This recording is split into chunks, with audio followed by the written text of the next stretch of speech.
कहा जाता है कि यह एक सच्ची भूतिया हॉरर फिल्म है। ये 2003 के हांगकांग ट्वेन मुन बस दुर्घटना और साके गांव की लाल कपड़े वाली भूतनी पर आधारित है। इन दो बड़ी अलौकिक घटनाओं ने पूरे हांगकांग को चौंका दिया था। जल्दी से अपने बर्थडे बेवकूफ दोस्तों को टैग करो और साथ में देखो। ट्वेन मुन में ऊंची ऊंची इमारतें हैं, सूरज की रोशनी कम आती है और यह हांगकांग के 18 जिलों में सबसे अधिक नकारात्मक ऊर्जा वाला क्षेत्र है।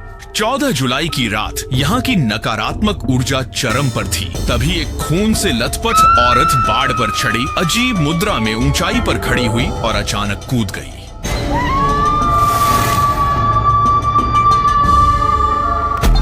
पुलिस को सूचना मिली और उन्होंने तुरंत घटनास्थल को सील कर दिया। पर अजीब बात यह थी कि नीचे न तो कोई शव था और न ही खून का एक भी निशान। गंभीर अपराध इकाई के गुये को शक था कि यह एक हत्या और शव छिपाने का मामला है। आसपास के निवासी उस जगह पर कागजी पैसे जलाने दौड़ पड़े जहां शव गिरा था। पुलिस उन्हें हटाना चाहती थी पर एक बूढ़ी औरत ने रहस्यमय ढंग से कहा, सर, भूत प्रेतों को खाने में बाधा मत डालो। इस इमारत में पहले भी गिरने की घटनाएं हुई हैं, पर हर बार कूदने वाली एक ही औरत होती है और जमीन पर गिरते ही वह गायब हो जाती है। इसलिए सब कहते हैं कि भूत कूदता है। गुये को ऐसी बेतुकी बातों पर बिल्कुल यकीन नहीं था। क्या इमारत के सीसीटीवी में कुछ नहीं आया? रिकॉर्ड न होने का मतलब ये नहीं कि कुछ नहीं था। 14 जुलाई को कूदना, ऊपर से लाल कपड़े पहनना, ये बहुत मनहूस है। गुये ने पुलिसकर्मी पर ध्यान नहीं दिया, बल्कि अपने सहायक और एक फोटोग्राफर को लेकर तुरंत 10वीं मंजिल पर स्थिति देखने गए। जैसे ही उन्होंने लिफ्ट खोली, देखा कि गलियारा पीले ताबीजों से अटा पड़ा था और हर घर के दरवाजे कसकर बंद थे। कुछ घरों में तो भूत भगाने वाली तांबे की घंटियां भी लटकी थीं। इतनी सारी डरावनी चीजों के बावजूद पूरा गलियारा अभी भी डरावना और ठंडा था। तभी सहायक ने अचानक नीचे 3 बच्चों को खेलते देखा। गोये, आधी रात को बच्चे यहाँ खेल रहे हैं, अजीब नहीं है क्या? बच्चे हैं? मुझे तो बच्चे नहीं दिखे गोये। फोटोग्राफर के कहते ही 3 बच्चे अचानक आए और ऊपर देखा। पीछे भूत। गुये ने नीचे देखा, चुप रहा। वह भी चौंक गया, पर नास्तिक होने से भूत नहीं मानता था। पर 10वीं मंजिल के लोग दहशत में थे। हमने उस चीज को इन रातों में इमारत बनाते देखा है। कहां से? छत उधर। क्या चीज वहाँ? गुये तुरंत उसके पीछे भागे, यह देखने कि वह क्या था। पर 12वीं मंजिल पर पहुंचते ही वह आकृति गलियारे के अंत में गायब हो गई। गुये उसे देखने आगे बढ़ना चाहते थे, लेकिन तभी उन्हें स्पष्ट रूप से किसी ने टक्कर मारी। पर पीछे मुड़कर देखा तो गलियारे में कोई नहीं था और जब वे वापस मुड़े तो सामने का गलियारा बिल्कुल अंधेरा हो गया था और अंधेरे में एक आकृति धुंधली सी दिख रही थी। तो गुये तुरंत पीछे गए, पर काफी देर बाद वह 10वें माले पर लौटे। देखा फोटोग्राफर शूट कर रहा था। गुये ने तुरंत पूछा, क्या मिला? मैं इसे वापस चलाकर फिर से देखता हूँ। गुये को डर लगने लगा। भूतिया बच्चा, कूदने वाली औरत, यह पुरानी इमारत वाकई अजीब थी। इसलिए उसने तुरंत अपनी टीम को वापस बुला लिया। पर जब वह लिफ्ट से नीचे जा रहा था, उसने पहली मंजिल का बटन दबाया था, लेकिन लिफ्ट अजीब तरह से 10वीं मंजिल पर रुक गई। गुये ने सोचा लिफ्ट खराब हो गई है, तो उसने फिर से बटन दबाया। नतीजतन लिफ्ट ऊपर नीचे होने के बाद जोर से हिली और अचानक अंधेरे में डूब गई। गुये ने तुरंत कैमरा खोला, भूत देखने, पर डर से जान निकली।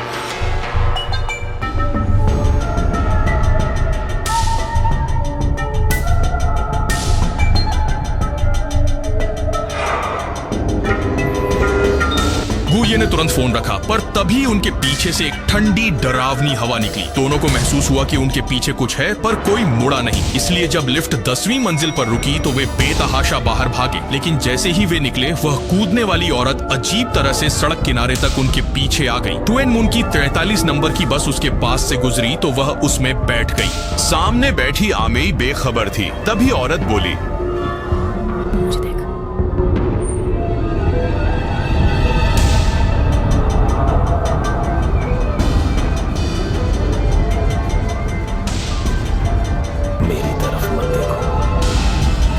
आमेई डरकर आंखें बंद कर ली। बस चिंगजिऊ गांव पहुंची, लड़का उतरा। आमेई ने राहत की सांस ली, पर बस के फिर चलने पर वह हैरान रह गई।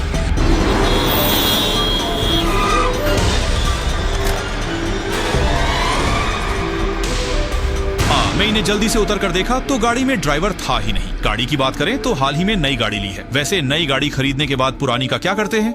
मैंने अपनी 2 साल पुरानी BMW 3 सीरीज गुआजे पर बेची, 23,000 रस में बिकी। गुआजे का राष्ट्रीय नीलामी मॉडल है। 20 से ज्यादा खरीदारों ने बोली लगाई, ऑफलाइन से ज्यादा मिला। गाड़ी बेचनी है, गुआजे को बुलाओ, मुफ्त मूल्यांकन। अम्मी ने देखा ड्राइवर नहीं था, तुरंत पुलिस को बुलाया। फिर आमी के हाथ बेकाबू होकर हवा में अकड़ गए और पीछे से एक भूतिया हाथ ने उसका गला कसकर घोंट दिया। आमी का दम घुटने लगा था, पर अगले ही पल वह अचानक जाग गई। भोर की रोशनी ने डरावनी चुड़ैल को भगाया, पर आमेई के गले पर साफ निशान थे।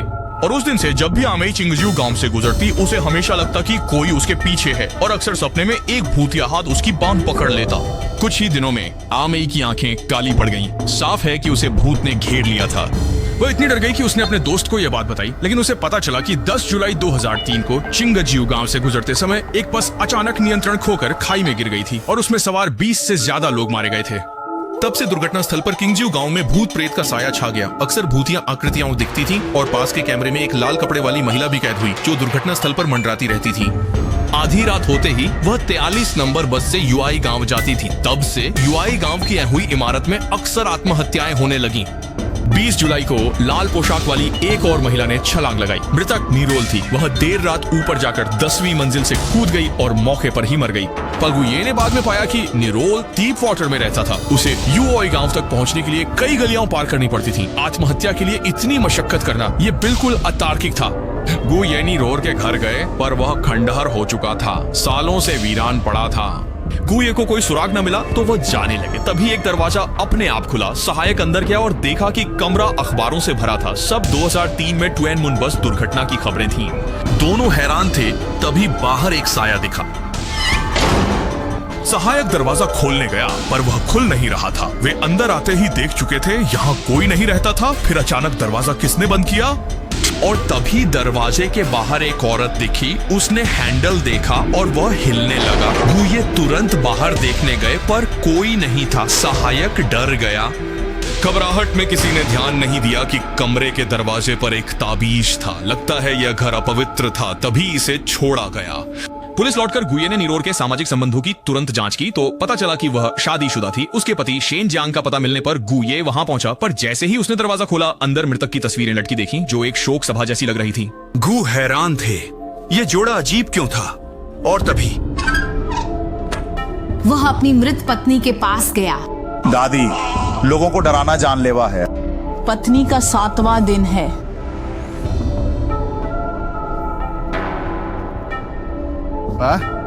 यह लड़की। मकान मालकिन ने गु को बताया निरोल की मौत के बाद शेन जियांग डरकर घर नहीं लौटा, पर आज 7वां दिन है। वह चौराहे पर कागज जलाने जरूर आएगा। गु और सहायक पास में घात लगाए थे और शेन जियांग मिल ही गया।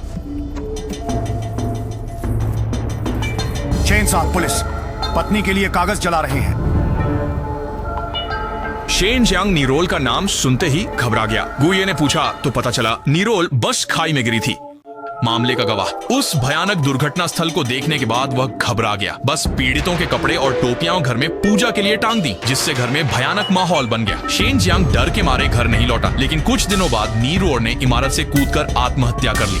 शेन जियांग को शक था कि निरोल को भूत ने धक्का दिया होगा, क्योंकि बस गिरने पर एक शिक्षिका का सिर पत्थर से टकराया और खून से उसकी स्कर्ट लाल हो गई। अफवाह है कि लाल स्कर्ट में मरने वाला प्रतिशोधी भूत बन जाता है, जो हर जगह नुकसान पहुंचाता है। यह सुनकर गुये को आधा विश्वास हुआ, आधा संदेह। उसे नहीं पता था कि आमेई का गला घोंटने वाली भूतनी वही खून वाली स्कर्ट वाली शिक्षिका लू जिनी थी।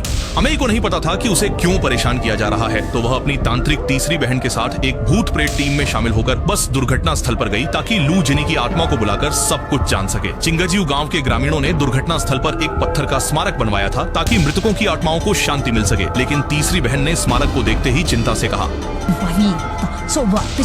प्रेत आत्मा को ऐसी चीज कैसे रोक सकती है? 7वें महीने में ऐसी जगह आओ, भूत न दिखे तो ही हैरानी होगी। ये क्या है? जहाँ भूत या आग होती है, वहाँ भूत जरूर होते हैं। भूत प्रेत खोजने वाली टीम तुरंत अस्त व्यस्त हो गई। तीसरी बहन ने चिल्लाकर कहा कि ये आत्माएं गड़बड़ न करें, पर भूतिया आग ने एक लड़की को जकड़ लिया और उसे चट्टान के किनारे ले गई। थोड़ी देर में उसका पैर फिसला, वह खाई में गिर गई और उसका सिर पत्थर से टकराकर फट गया। लड़की ने मदद के लिए चिल्लाने की बहुत कोशिश की, पर उसका शरीर ऐसा था जैसे कई लोगों ने उसे पकड़ रखा हो। वह हिल भी नहीं पा रही थी। थोड़ी देर में उसकी सांसें थम गईं। जब तीसरी दीदी को लाश मिली, उसकी भयानक सूरत से वह सहम गई। लड़की की फटी आंखें देख दीदी ने तुरंत बंद की, मगर अगले ही पल तीसरी बहन ने देखा कि लड़की की आंखें खुली थीं, तो तुरंत दूसरों को लेकर किंगजिऊ गांव के पूर्वजों के मंदिर में जा छिपी और गांव के पूर्वजों से प्रार्थना की कि वे उन्हें सुरक्षित गांव से बाहर निकलने में मदद करें। मंदिर की मोमबत्तियां अचानक बुझ गईं। लगता है यहाँ भूत प्रेत जमा हो गए थे और पूर्वज भी कुछ नहीं कर सकते थे। कोई चारा न देखकर तीसरी बहन को आत्माओं को बुलाना पड़ा। खटिया औरत लुजनी, नीच औरत लूजिनी, आज आत्मा बुलाएंगे। पीड़ित आत्मा जिसका हिसाब बाकी है, कृपया शीघ्र मंच पर आएं। दरवाजा अचानक बंद हुआ। एक ने तुरंत मोबाइल कंपास खोला तो सुई हिलने लगी। लगता है आत्मा बुला ली गई, पर अगले ही पल चावल अंडे का कटोरा टूट गया। भूत ने चढ़ावा खाया और इंसानों की दुनिया में आ गया। माँ, मैं जिनी हूँ।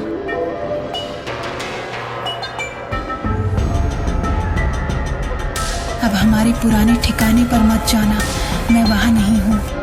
यह आवाज सुनकर आबांग चौंक गया। पता चला कि लूजनी नाम की यह भूतनी आबांग की प्रेमिका थी। लूजनी की मौत के बाद आबांग को अक्सर भूत कंधे पर थपथपाते थे और सोते समय बिस्तर पर किसी के होने का एहसास होता था। आबांग डर के मारे सो नहीं पाता था, इसलिए वह चुपके से भूत प्रेत खोजने वाली टीम में शामिल हो गया, यह देखने के लिए कि जिनी की कोई अधूरी इच्छा तो नहीं थी। लेकिन जिनी किसी के नियंत्रण में लग रही थी। कुछ ही शब्द बोलकर गायब हो गई। शुक्र है कि उसके बाद उन्हें कोई भूत नहीं मिला और आखिरकार सुबह हो गई। अगली सुबह गुये को खबर मिली और वह मृत लड़की का शव देखने आए। सबने कहा कि यह भूत का काम है, क्योंकि बस के खाई में गिरने के बाद से यूआई और किंग्सयू गांवों में अक्सर अजीबोगरीब घटनाएं होती रही हैं। मरी हुई स्प्रिट हंटिंग टीम की लड़की और नीरुएर जिसने कूद कर जान दी, शायद भूत प्रेत से ग्रस्त थी। मामला पेचीदा होता गया। भूदादा यूआई के हुई भवन लौटे। 10वीं मंजिल पर पहुंचते ही उन्होंने किसी को कूदते देखा।